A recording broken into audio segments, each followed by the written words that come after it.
A paz do Senhor a todos. Eu me chamo Pedro. Eu sou pastor da primeira igreja aqui na cidade de Lajedo. E eu tenho 23 anos, sou casado com a Maria Emília e para mim é um prazer muito grande estar aqui com o nosso amigo compartilhando da palavra. E a igreja de Lajedo foi plantada e o senhor se tornou pastor dessa igreja. Foi. E aí, eu quero que o senhor fale um pouco agora dos desafios, porque, como o senhor mesmo falou, 23 anos. Então, eu imagino que é um homem com 23 anos, um jovem com 23 anos, ter que, de fato, se dedicar de forma integral ao ministério. E como é que foi isso para o senhor? E eu falo de forma emocional, de forma espiritual, no contexto geral. Bom, Quando os cultos começaram a ser estabelecidos aqui em Lajedo, houve um crescimento que a igreja rápido. Estava reunida e o Espírito Santo falou: separai a Barnabé e a Saulo para a obra missionária. Né? Então, quem chamou Barnabé e Saulo para a obra missionária não foi a igreja, não foi a denominação, mas foi o próprio Espírito Santo que disse. E a igreja então enviou. Nós estávamos num momento de oração. E foi de fato isso que aconteceu. Deus falou que era para me enviar para cá, para pastorear. E quando essa informação chegou na minha cabeça, eu parei, eu pensei, e eu falei: meu Deus, será que eu estou preparado para isso? E o primeiro pensamento que vinha na minha cabeça, Pedro, era: eu sou muito jovem a pastorear a igreja. E quando eu cheguei para pastorear, embora a igreja tinha uma frequência boa, mas tinha uma frequência boa porque os meus pais estavam na frente, não é? E quando eu comecei a pastorear, meio que uma caída na frequência, a igreja ficou um pouco vazia. E isso foi muito difícil para mim, sabe, Pedro? Porque o que a gente mais quer ver como homens é resultado. Sim. E quando o resultado não vem, do ponto de vista humano, a gente se frustra. E eu comecei a vir pouquíssimas pessoas. Imagina um culto de domingo, uma igreja do tamanho dessa, com 15 pessoas. E a gente continuou perseverando. E já estou pastoreando aqui há 2 anos e, para a glória de Jesus, essa igreja tem crescido e tem avançado. Amém. Glória a Deus. Agora, um dos maiores desafios que eu enfrento na igreja é justamente a questão da minha idade. Da minha idade. Porque quando eu fui enviado para cá, eu me lembro que eu ouvi um certo tipo de comentário. Não diretamente, porque essa pessoa não falou para mim, mas falou para outra pessoa que eu confio. E disse assim: olha, os pastores construíram uma igreja enorme e colocaram um menino para pastorear. E esse foi o maior desafio que eu encontrei. Porque na época ainda solteiro, com pouca experiência, com pessoas no corpo de obreiro que tinha idade para ser minha mãe. Sim. E o meu pai. E eu ter que ser o pastor, o líder dessas pessoas.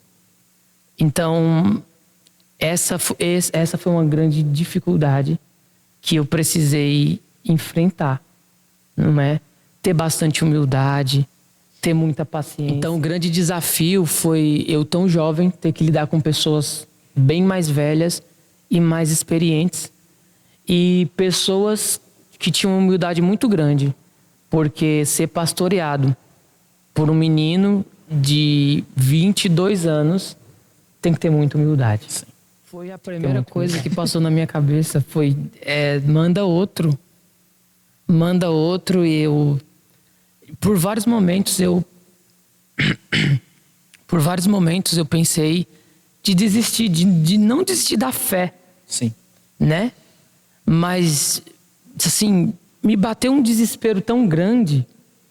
Um desespero porque é uma responsabilidade muito grande para uma pessoa tão jovem. E quanto mais o tempo se aproximava, porque a gente marcou uma data para a posse. E quanto mais o tempo se aproximava da posse, eu ficava mais desesperado. Mais desesperado. E nas minhas orações eu falava, Senhor Jesus, eu não consigo. Eu acho que o que intensificou a minha vida de oração no tempo que eu comecei a pastorear aqui foram as dificuldades.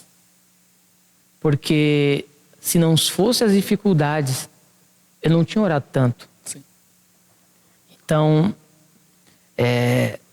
às vezes a gente não tem os resultados que a gente espera e a gente vai pro altar, chorar no altar. E a gente, no momento, a gente não compreende que tudo aquilo tem um propósito. Sim. Te fazer crescer, te fazer um pouco mais forte, um pouco mais experiente. Então, eu fui aprendendo. E você tocou numa coisa muito importante, que a própria igreja, ela despreza os jovens. É triste isso. Sim. Porque as pessoas olham para os jovens e não depositam, né, confiança. Quando, na verdade, nós temos vários exemplos de jovens na Bíblia que foram homens de Deus, né? Timóteo, Tito. Dentro disso, eu gostaria que o senhor falasse um pouco a respeito disso. Como é que o senhor vê hoje o olhar da igreja, das pessoas com relação à juventude ainda sendo solteira, como jovem diante do ministério do serviço ao Senhor? Então, Pedro, a igreja, de modo geral, ela tem muito preconceito com um jovem solteiro na frente de uma obra. Né? Algumas denominações não ungem, né, pastor solteiro. Mas se a gente olhar para a Escritura, nós vemos o exemplo de Timóteo, um jovem pastor. Pastoreou e cuidou da igreja de Éfeso. Não consta que ele foi casado. Se nós olharmos para Tito, se nós olharmos para o apóstolo Paulo, também não foi casado. Então, do ponto de vista teológico, não tem nenhum problema de um jovem solteiro pastorear, estar na frente de obra. Esse não é o grande problema. O problema maior é o preconceito das pessoas. Então as pessoas, elas olham para um jovem solteiro e já enxergam que ele é mais vulnerável. Sim. Né? Essa é a palavra, né? Quando de fato todos nós estamos no mesmo barco lutando contra o pecado. Sim. Todos os dias. Todos os dias. Mas as pessoas têm esse preconceito. Olha, eu não posso ser hipócrita de dizer que a partir do momento que eu casei, e louvado seja Deus que eu casei com uma mulher de Deus, a pessoa certa, como a Escritura diz, uma auxiliadora idônea, uma mulher que sustenta o meu ministério. Depois que eu casei, eu cresci de uma forma, assim, muito considerável. Porque agora não é mais um, agora é dois. Então, aquilo que eu não vejo, ela vê. Aquilo que eu não consigo notar, ela nota.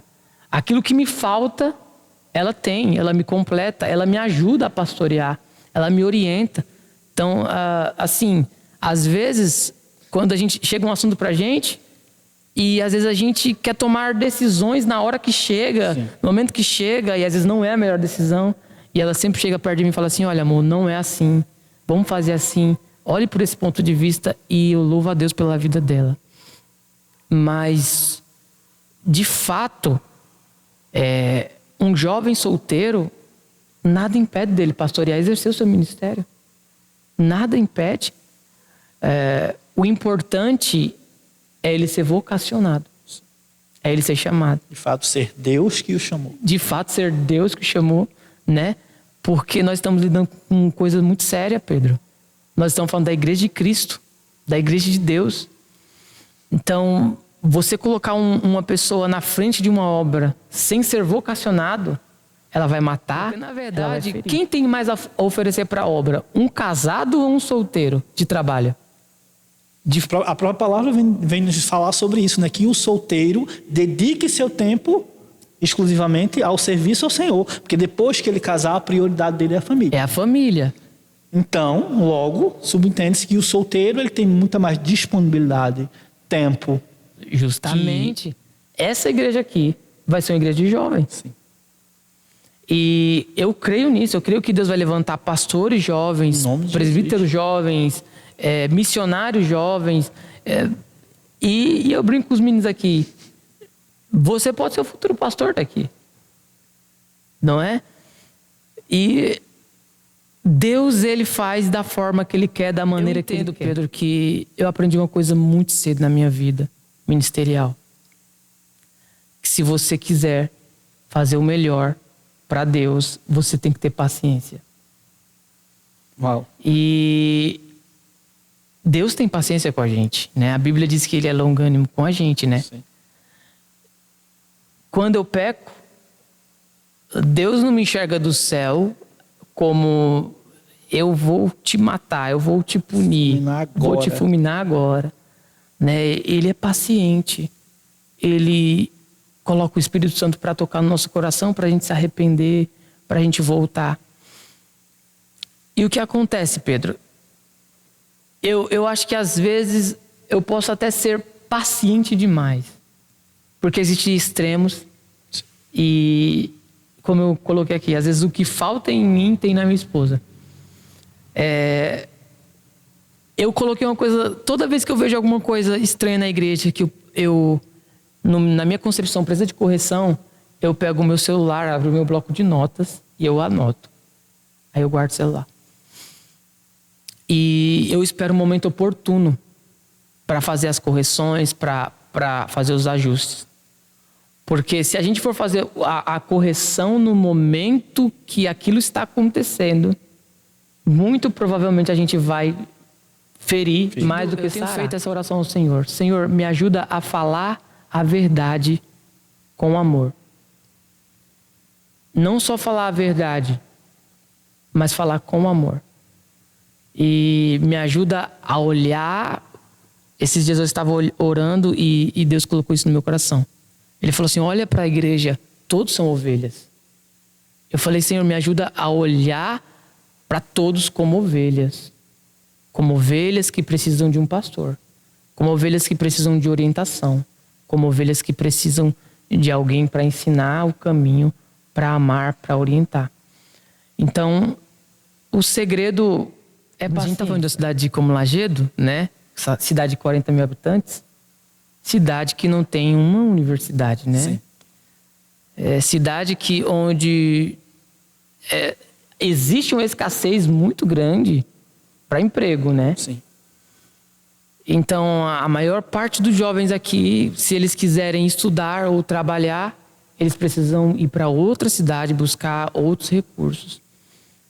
E, de fato, isso é um desafio muito grande aqui na nossa igreja. E, graças ao bom Deus, ele levantou pessoas dentro da nossa igreja como mantenedores. E, assim, aquele que faz missão é tanto o que investe como o que vai. Sim. E aqui na nossa igreja nós temos algumas pessoas que, por motivo de trabalho, não conseguem estar tão presente nos cultos, não conseguem, muitas das vezes, ir a lugares, pregar, evangelizar.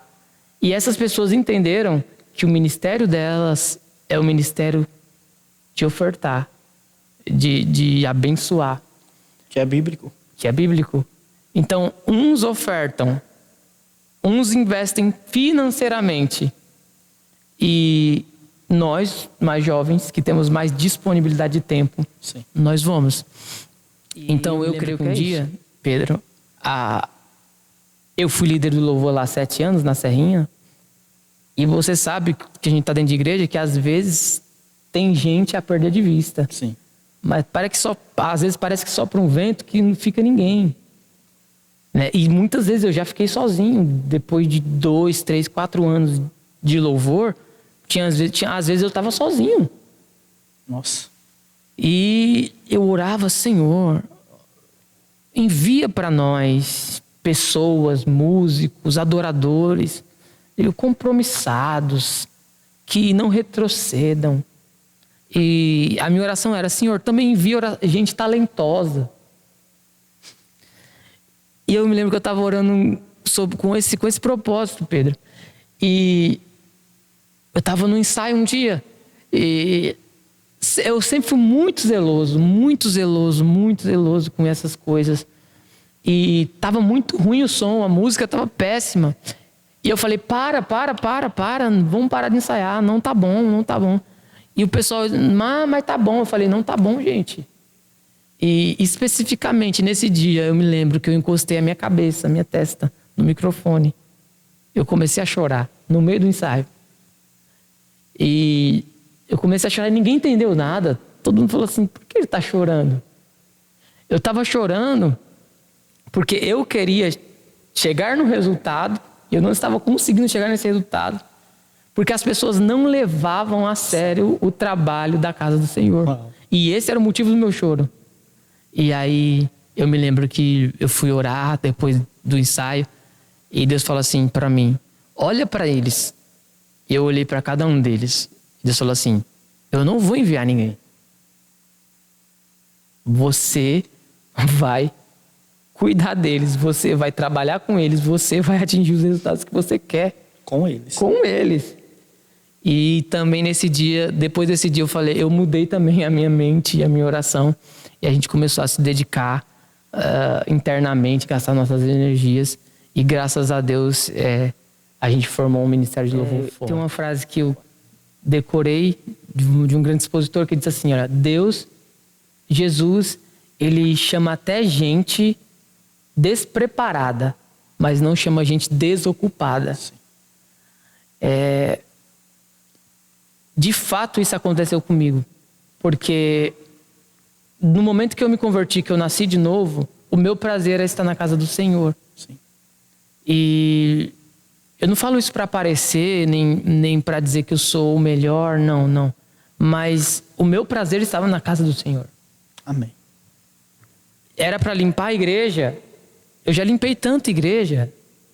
Eu já varri tanto chão de igreja. Já limpei tanto cadeira de igreja. E eu não fazia pelo simples fato, você precisa fazer, vai. Eu amava. Então se tinha culto na segunda-feira eu ia, se tinha culto na terça-feira eu ia, se tivesse culto a semana inteira eu ia. Se tivesse trabalho para fazer eu faria.